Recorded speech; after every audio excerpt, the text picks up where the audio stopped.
Hi everyone, I'm Christina. I use she, her pronouns. And I'm Harnoor, and I use she, her We're pronouns. Novella Youth Ambassadors joined today by Eluney Gonzalez, he, him, and he's a member of Novelly's Rising Voices Collective and the author of When We Get There. When we get there follows the journey of Ignacio Rodriguez as he leaves his comfortable life in Argentina to join his parents in America. It's a story about immigration, finding home, and the American dream. Yeah, and personally, coming from an immigrant family, I've always thought about the challenges of really leaving your home to create another. And I think going on the journey with Ignacio allows us to understand a lot of the emotions involved with that process, and I was very happy to see that and read it. Yeah, I also found a lot to relate to in this story. I immigrated to America with my parents when I was around 5 years old for a lot of the same reasons that Ignacio did in the story. And I also feel like I related to it because I'm gonna leave the town that I've grown up in for when I leave to college next year, and that also feels a lot like leaving the place that you've known as home for so long, and how sort of disorienting it can feel to sort of go to a completely new place where you don't really know anyone or anything. And the story, I think, is about finding home and still being able to, love the place that you left, but also being able to move on in a new place. And I think that's really beautiful. Yeah, so thank you so much for being here with us today. So we'll just get started. So when Ignacio is about to travel to America, I noticed this line in particular. So it was everything he ever knew, his life, his memory, faded into the distant dust as if it were nothing more than an afterthought. So, really, what was going through your mind when you wrote this, and how do you think that teens can stay connected to their culture while also learning the customs of other places? So to answer the first part of your question, I really felt like, I was thinking because this story is mostly based on my parents' experience immigrating. I myself didn't immigrate with them. I was born in the United States, but I've grown up hearing their stories and listening to what they've had to leave behind. And I thought it was interesting how they kind of just picked up their life, moved somewhere else, and dropped down and had to leave everything behind. And I'm sure for them, it didn't feel like they were just leaving an afterthought behind. But in the moment, from an outsider's perspective, it kind of looks like, hey, they just left everything behind. What were they thinking? But I thought that line really embodied an outsider's perspective on immigrant experience. And to answer the second part of your question, I think that people can really try to stay connected, like especially teenagers, with their cultural roots by just talking to their families and communicating really well. Because a lot of the time, people feel disconnected because they don't communicate with each other. And if they communicate with people from their home country or from their parents' home country, they can understand those traditions. And another important thing is to visit that country and to really embrace yourself in that culture. It's been quite a few years since I've been to Argentina, so I have been feeling a little bit disconnected. But if you embrace yourself in the food, the music, everything about that culture, it's a good way to stay connected. Yeah, I agree. I think personally, too, storytelling has always been a big part of belonging to an immigrant family, like hearing the stories of your parents and how they grew up back home really like was the main way that I connected to my culture. Um, And okay, so for our next topic, I noticed that a big theme in the work was the idea of homes. For example, Ignacio spends a lot of the story wanting to go home and promising others that he will one day come home. However, the story ends with the line Ignacio looked over the distant city skyline across the water that spanned 1,000 miles and dreamed of home, realizing that maybe, just maybe, he was already there. And I was wondering, what does home mean to you? And do you think home can be more than one place? And what does it mean to make a place a home?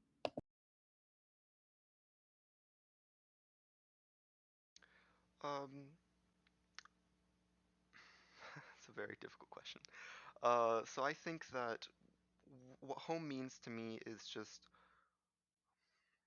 where you feel that you're most comfortable. So if home is if you feel comfortable with your parents, that's where home is for that time. But I definitely think that home can be in multiple places. Home can be where your parents are, where extended family are, could be your friends' homes or where they live. So just in general, nothing in particular makes a home except for you being there, you be feeling comfortable there. And was there a second part to that question that I missed? I just asked like, what does home mean to you? Can home be more than one place, and how do you make a place home? For the three questions. Okay. So how you can make a place home? I don't know, just loving that place enough that you feel that you have a connection to it. Just having some connection to anything can make a place home. Yeah, and I really, really liked what you said there.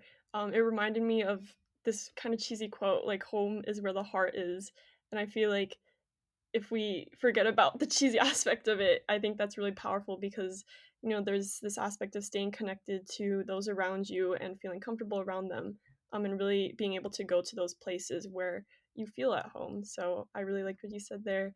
And this actually segues into something that I was interested in when I was reading the story. So this quote, "The world felt imposing, and for a good while he felt overwhelmed. Ignacio looked away from the landscape to catch his breath." So he in the story was just kind of overwhelmed with like this new place that he was in. So have you felt overwhelmed by really just the sheer size of a new community? And then second part of the question is how do you connect with your surroundings and feel welcomed?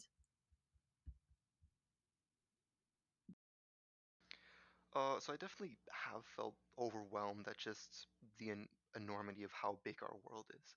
I remember seeing a video when I was in seventh grade of I don't I think it's a fairly popular video. It's a picture of like a person and it's slowly zooming out and out and out, and it shows the world and then our universe and how it just shows how big everything is, but also how tiny we are relative to everything.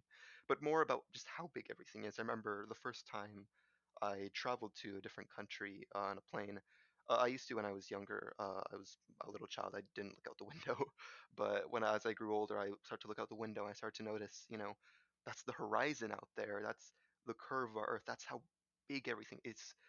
It was mind blowing to me, and I just think putting that into perspective is really important, especially for some people who just have never left their home, who have never like Ignacio were raised in a small village and then is exposed to the entire world all at once. It can be incredibly overwhelming, especially for someone so And young like as how well. do you kind of maybe like not necessarily like get over that feeling of being overwhelmed, but kind of use it to your advantage in a way?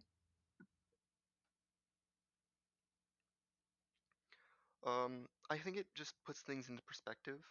Like, once you realize how big the world is, you start to realize, hey, I'm not the only person here. My friends aren't the only people here. There's quite literally a whole other world of people out there that coexist, that live in the same place, and that you have to really think about whenever you make an action because your action can impact people halfway across the world and you wouldn't even know it because Yeah, you exactly. I don't see think them. that knowing that there's so many people out there can actually like increase the empathy we feel for other people just because we know how large it is and we're part of that. And then also, how do you connect with really like your surroundings and your community and have that feeling of welcomeness, or is that just like does that come natural for you? I definitely think it's something that comes naturally because, once you start to understand your community, understand what's around you, if you don't know something, I think everyone has like a natural distaste towards it. In most cases, because if you don't know something, you're kind of wary. You don't know if it's going to be good or bad, so you have to know it before you can really accept it, and for it to accept you because they obviously feel some kind of animosity towards you if they don't know you. Actually, branching off of something that Christina asked, how do you get over, like, especially as an American traveling to other countries, get over that initial discomfort of feeling like an outsider, and how do you, like, get comfortable with immersing yourself in another culture?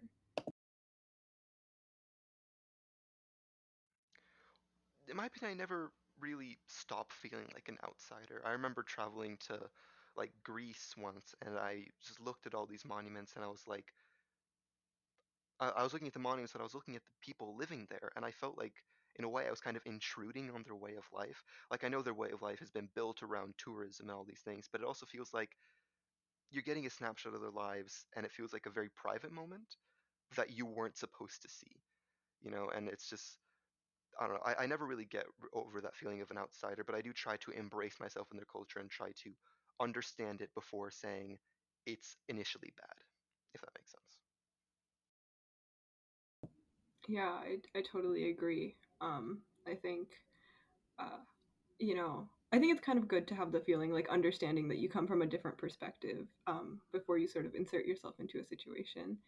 Um, and you said while we were talking, and then also in your author bio, that your parents are from Argentina, and I was wondering how much of this story you would consider to be rooted in their story, and how much of it was fictionalized, and also how you decided to draw that balance of having it be like semi biographical.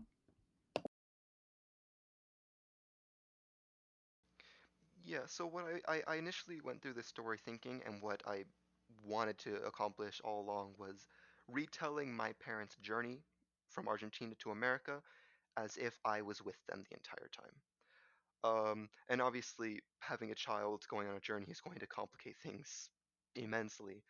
But I would say like a good 70% of that story was based on my parents' actions. My dad came to Argentina, came to America first, and then my mom came along afterwards.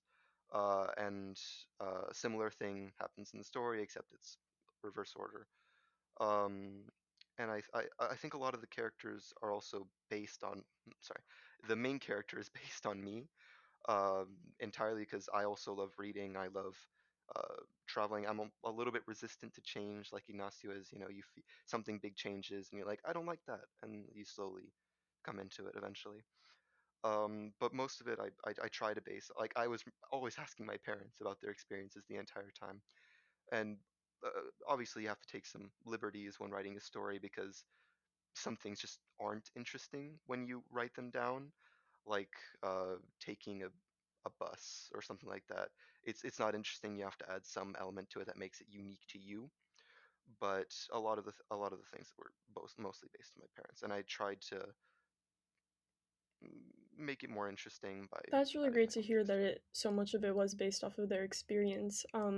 And just going off of that, how has really your family background helped you understand more of who you are and what you want to do when you grow up?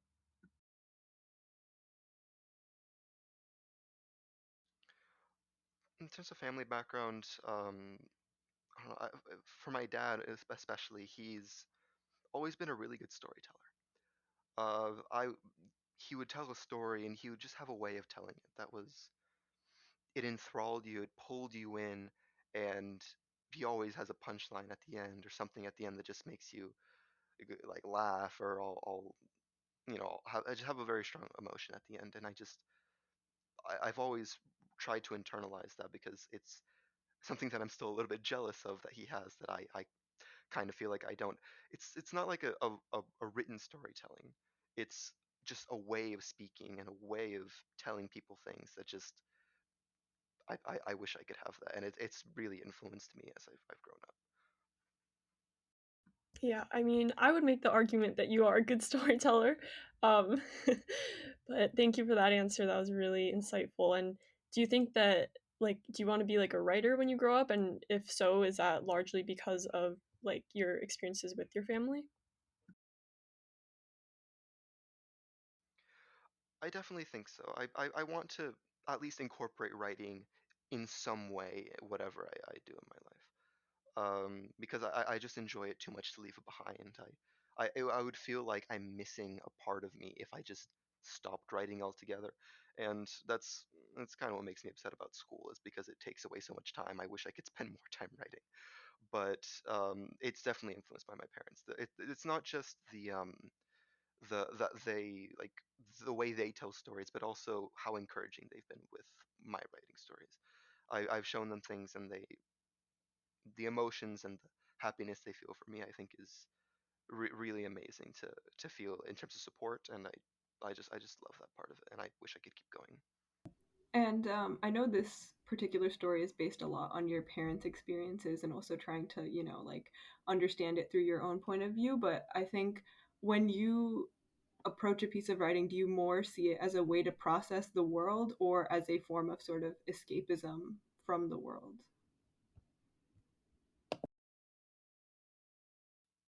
I like to look at stories as a type of escapism. I always, yeah, it's funny. I had this conversation with someone else about like how horror stories are escapism, because some people think like fantasy is escapism because you get to live a better life. Sci-fi is escapism because you get to be in the future, and I see horror stories as a type of escapism because what it makes you think what could be worse than my current situation, and it's being chased by a serial killer. you know but I think that all stories are a form of escapism. You can process the world that way. There's definitely some stories that do processing the world and interpret meaning of the world in a better way, but ultimately I think it all comes down to escaping the world in some I'm form or just another. curious, do you think that when we get there is more of like a piece that's escapist, or is that like processing the world? I definitely okay. This I say all that and then I say my own piece is processing the world, but I think it more is because it's interpreting things from the world and giving it my own perspective. Um, there's definitely I could have taken this in another way where it could have been a lot happier, a lot less you know economic collapse of a country. But I think I could have it done it in a different way. I think it's just how you approach the story that makes it escapism or processing. And the way I did it would be more processing the world. And you mentioned that you were telling like a story that was based on your own parents and stuff. And I think I was wondering, like, what do you think is something that's really important to consider, or what do you think that's something that you have to consider when you're telling somebody else's story, or the story of a country that you don't necessarily live in? Like, what do you think is important there to be careful with? You should definitely, first of all, talk to the people that you're writing about. Don't just write something and expect people to, because people are going to go into your story expecting that you're telling an accurate portrayal of those people.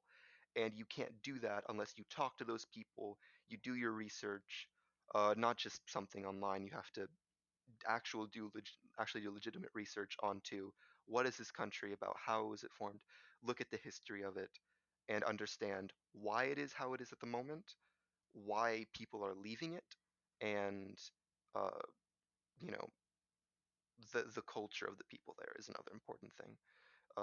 People should know this is who I'm writing about without even writing a single word of the page. You know, Yeah, I that's an amazing answer because I really think that looking at like a country's history and seeing how that's affected the people who live there now and their values and how they interact with each other is so important. And so like I'm assuming writing a book about a certain country that you're not from, that's like looking at the history and speaking to the people and doing all of that research is just so important. And I've really enjoyed this conversation so far. So we're gonna go into some rapid fire questions. Are you ready? Okay. Go ahead, Harnoor. let's do it. All right. What is a book that you think everyone should read?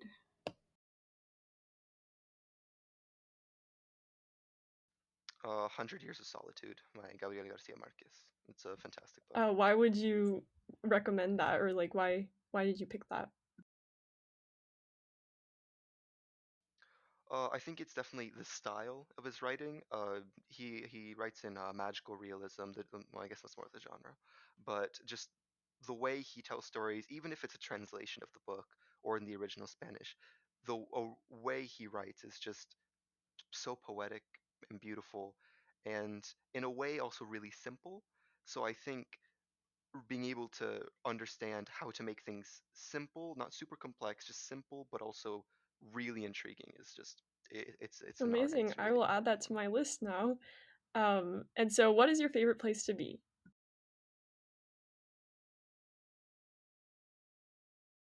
My favorite place to be is in the woods or on a mountaintop.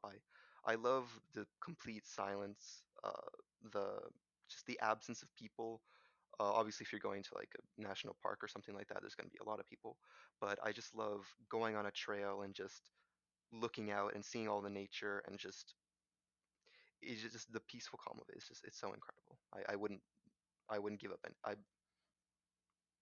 I would give up everything for it. That's what I'm trying to say. Yeah, I think that also kind of relates to seeing, the size and the magnitude of the world in a very different way. Like seeing how you are connected to the natural world is also really important in developing, a sort of sense of empathy for everything.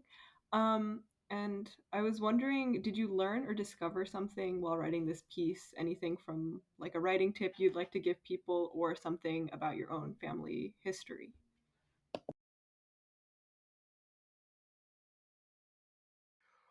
That's a good one. In terms of writing, I think don't, um, I guess, what's the word I'm looking for? Don't underestimate the middle of the story because my favorite parts of writing are always the beginning because there's so many possibilities. You can go anywhere. And as you start doing stuff, you sort of slowly constrain yourself into the middle part where you have to go somewhere and you know where you want to go, but you don't know how to get there. And that part, I underestimated at first because I'm like, oh, I'll figure it out later. It's fine. And then as I was getting in there, the more I realized as I keep going, the things I added in the past stay there, and I have to build off of what I already put down. And that just made it so much harder because I had to realize I have to actually plan for the future. So just planning for the rest of the story is a really important thing because otherwise the middle is going to make no sense until you redraft it. And I know a lot of people have different approaches to writing. I think some people just like start off and then they just write, and then other people, they have like very meticulous, like, walls covered in note cards and stuff. I was wondering what you think your approach to that is, and I was also wondering if you think there's like good and bad parts to either approach to writing. Sure, yeah, I remember I was watching a lecture and I think George R. Martin calls them gardeners and architects or something like that. Or gardeners, wait, no, gardeners just build things and let them grow naturally, whereas architects plan everything out and then they execute that plan. Where they're like the plan that they have of the story is like you just have to fill in the words for the characters or whatever and add description and then the story's done. Whereas gardeners just have to grow and let it nurture itself. And I think of myself as a little bit in between because you have to plan a little bit because if you don't plan for a story at all, you just go in it and just throw your entire arsenal at it. It's going to not make sense, and then when you go back through the story, you have to do a lot more editing work. And in my opinion, editing work is one of the worst things in the world. In terms of how I feel about it, I don't like going through it until I'm in the middle of it, and then I really enjoy it, and then at the end of it, I'm sad because I just finished everything. But I think it definitely has its merits.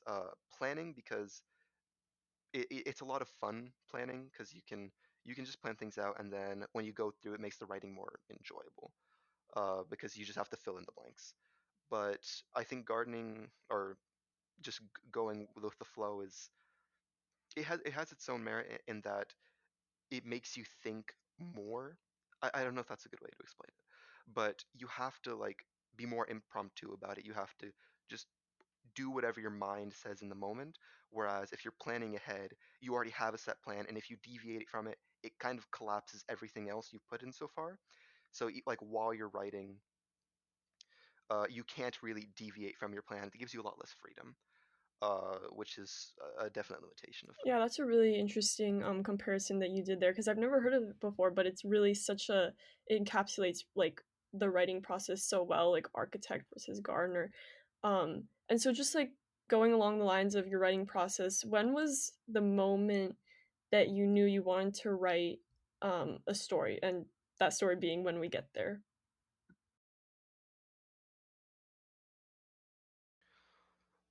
I think I first realized around, was it December of last year? No, December of 2 years ago.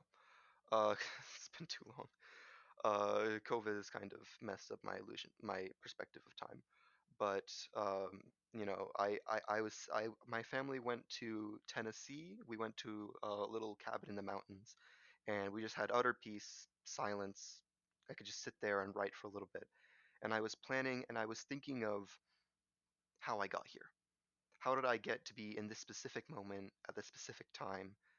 And I was thinking back to obviously my parents and how they got here. And I was thinking, the night before I started thinking about all this, my dad had told us a story of, or told me a story because I'm an only child, but he told me a story of, what was it? About how he had to travel in a like a bus, and it was a really awful bus, and he had to travel for like 14 hours on it to get from his little tiny city to the capital, and then take a plane there to some other place. But I just remember him telling that story, and I was like, wow, there's a lot to my parents that I don't know. There's a lot that I want to learn and I want to know more about. And so I started asking them more about more stories, and I started collecting them together and thinking, okay, well, if I can tell this story, but I don't want to tell it just like an exact word to word retelling of what my parents did, because that's not boring, but it doesn't feel creative. It doesn't feel fun. So I wanted to reimagine it with myself there. And I think that was really the catalyst of that story, was just thinking about how I got here, my parents' experiences, and how I could retell it if I was there too. Yeah, and in the story, Ignacio, I think, like, watches the events that are going on back in Argentina, from America, from like relative safety. And I was wondering, as somebody who is from an immigrant background and has grown up in America, how do you sort of like deal with the fact, or deal with events going on back in like where your parents came from, or like where you came from, right? And how do you deal with the fact that you're relatively safe, relatively comfortable in America, and how do you find a way to sort of connect with the people uh, back in Argentina and stuff?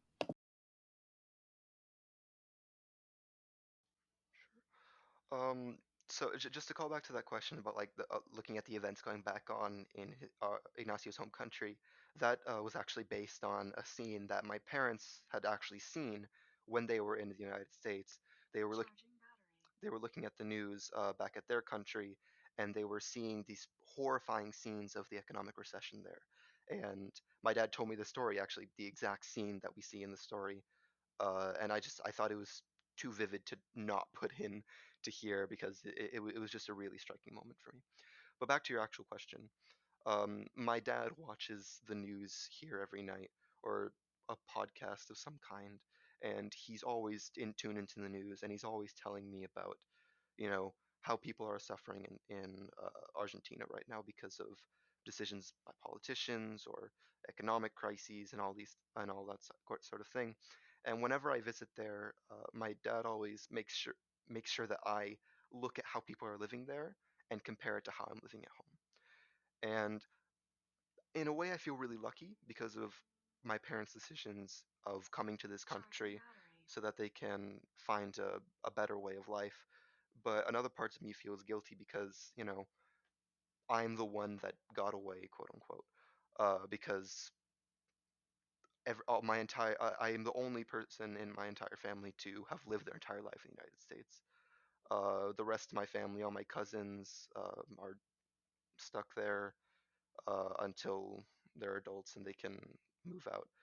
And I don't know. I just feel a little bit of guilt for it, because even though it's not my fault, obviously, but I feel bad because they're living in a completely different world to my own, and I need to stay connected with them, because otherwise, it would be very isolating to be in a different country with no connections to anybody else and being the only one in your family. So I think keeping connections with people is the most important thing, because otherwise, especially as a first generation immigrant, it's going to be very difficult otherwise. Yeah, I completely agree with that. And like I know like my dad personally, like he was able to go to college here, but it was only because my grandma worked so hard to get him to that point.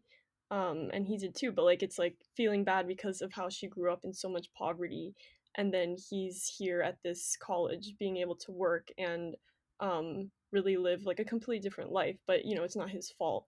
But there is that factor of you know feeling a little bit of guilt, just because like this person sacrificed so much for me to be here, and I think that really being able to balance and understand our emotions, but then also having like that factor of appreciation for everything that those before us did, to allow us to be where we are today is so important. And then like you were saying, keeping those connections strong, and I think that connections with people and with our families is how we can keep having that appreciation.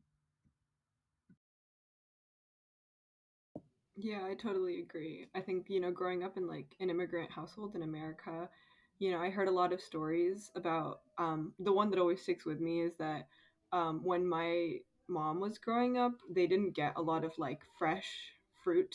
Like she was pretty poor, right? And she didn't get a lot of like fresh fruit very often. And she remember like walking to school with a friend of hers, and her friend was eating an apple, and like she just felt like so hungry because it had been like months since she had had like any sort of like fresh produce at all, because it was very like seasonal where she came from. And I remember just feeling like, yeah, like really guilty that this is the, I mean, it's better now, but this is sort of like where I left my family behind. And I was lucky. I mean, I didn't make the decision, I just happened to sort of win a lottery, I guess, and be born as the one that was going to come to the United States. And I do agree that keeping connections is important, but I also think that maybe like it's been a driving force in my life, the sort of sense that I was really lucky to be here, and so I should like use this opportunity.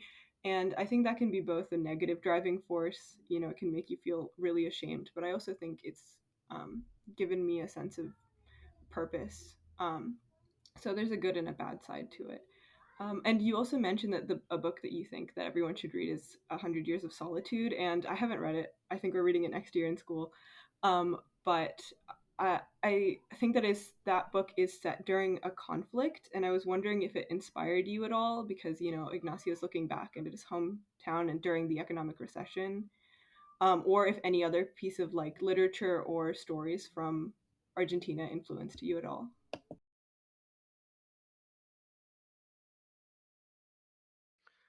Um, well, in terms of 100 Years of Solitude, that story isn't necessarily about immigration or looking back in a sense.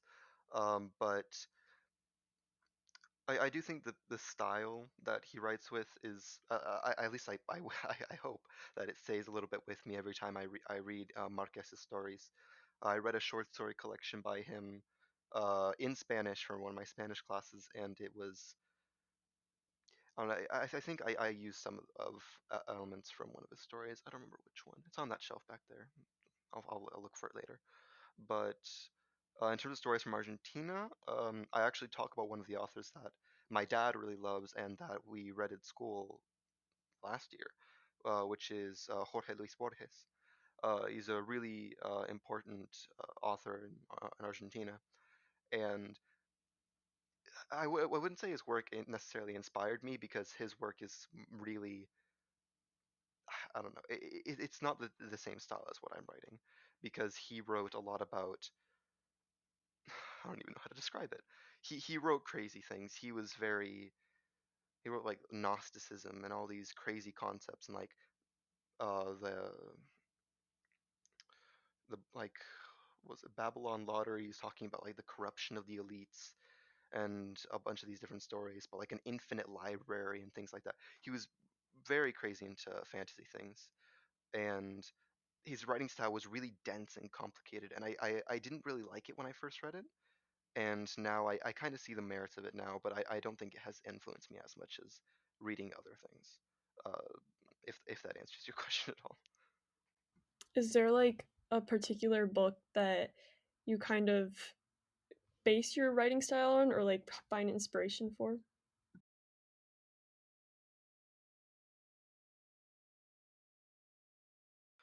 I tried to find inspiration in Amy Tan wrote a story called The Joy Luck Club. That book. I really enjoyed that book, and it's also about immigrant experiences. I think about immigrants from China, and I just thought it was really well done. I remember one of my English teachers made us write a short story based on that book and like use vignettes and all these things and the stylistic conventions of Amy Tan.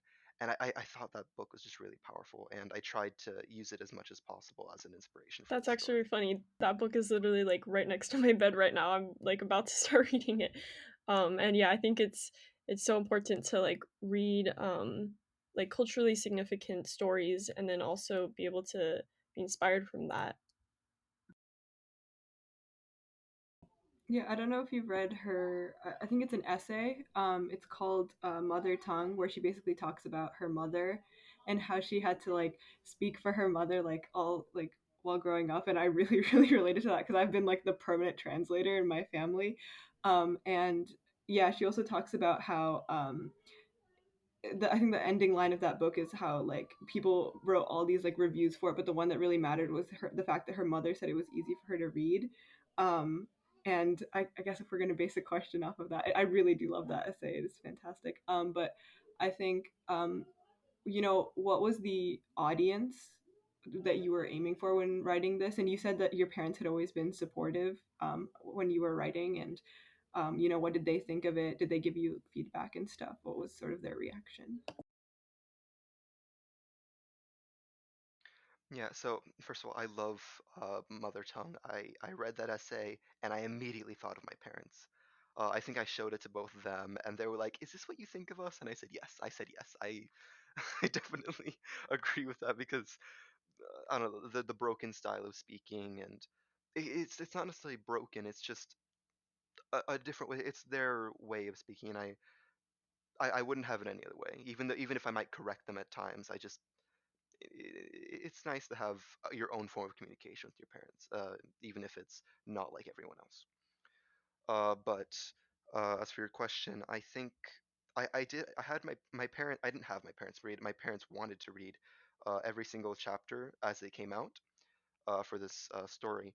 And I remember after I think it was the first chapter, my dad came to me and he sat me down and he said it was just the way I'd written it was really close to his experience, and I think now in retrospect, I definitely think my audience was first and foremost my parents because I was telling in part their story, and so I wanted to make sure I got it right because I would only have one chance to do it with this story, and if I got it wrong, I would never be able to forgive myself.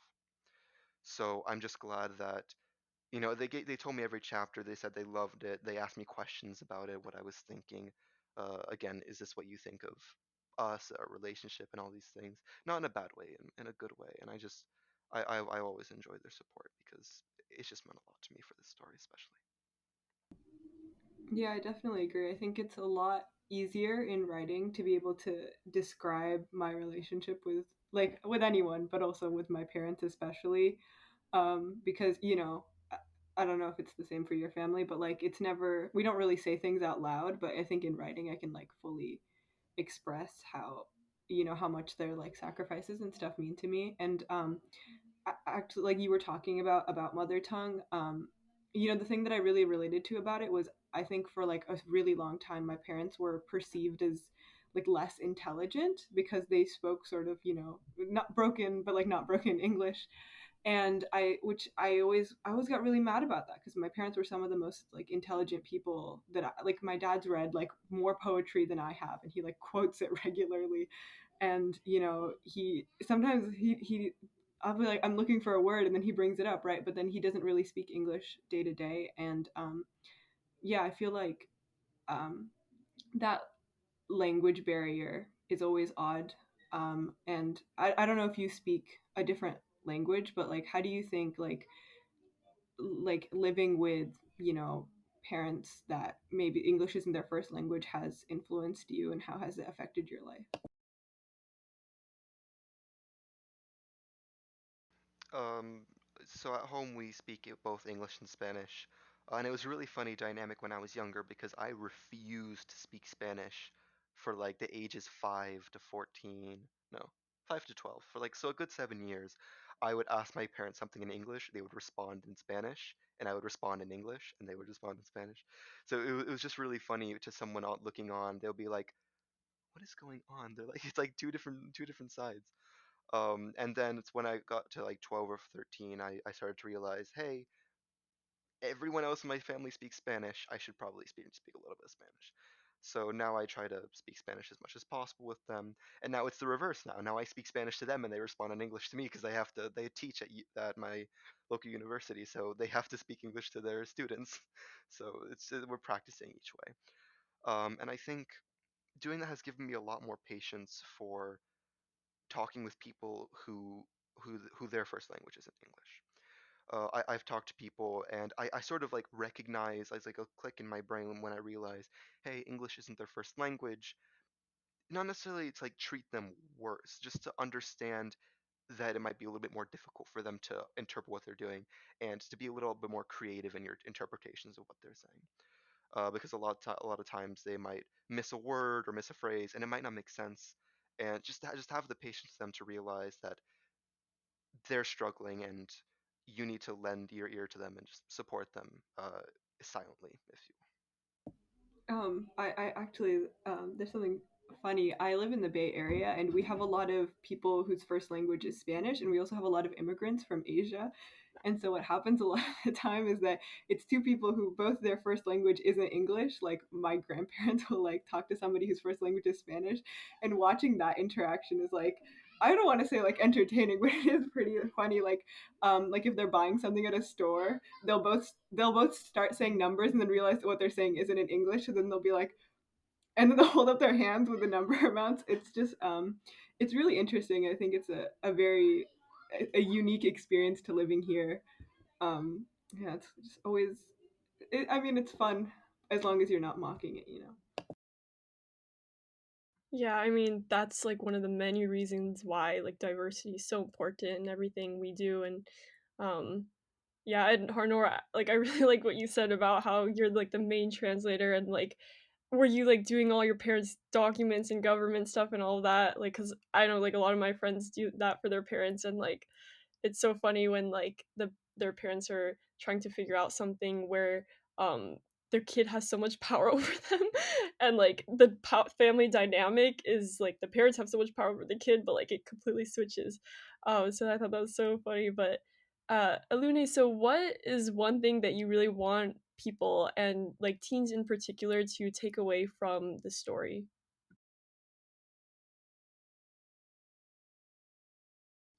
I think the thing I want people most to take away is to recognize that immigrants are at the end of the day humans too. They're people too that have their own problems and that are suffering the changes of a cultural conflict, of realizing that what I used to live with is not the same as what I'm going to be living with now. Language barriers is another obvious change. Like mentioned in the story, that it's not just a language barrier between languages, but also within the language. There's different dialects of Spanish, and so I tried to model that a little bit when Ignacio was traveling different countries, of just realizing that the Spanish they speak here is different than the Spanish they speak in other places. And that's definitely something you're going to experience in some place like the United States, where there's people from every single country intermingled and having to deal with those conflicts, like Harnoor was talking about, with people whose first languages are completely different, just recognizing that change and just realizing that they have their own problems that are separate from your own, but they're facing the exact same things on a day-to-day basis. Amazing. And so, is there anything else that you want to say about your story, or just any like final comments?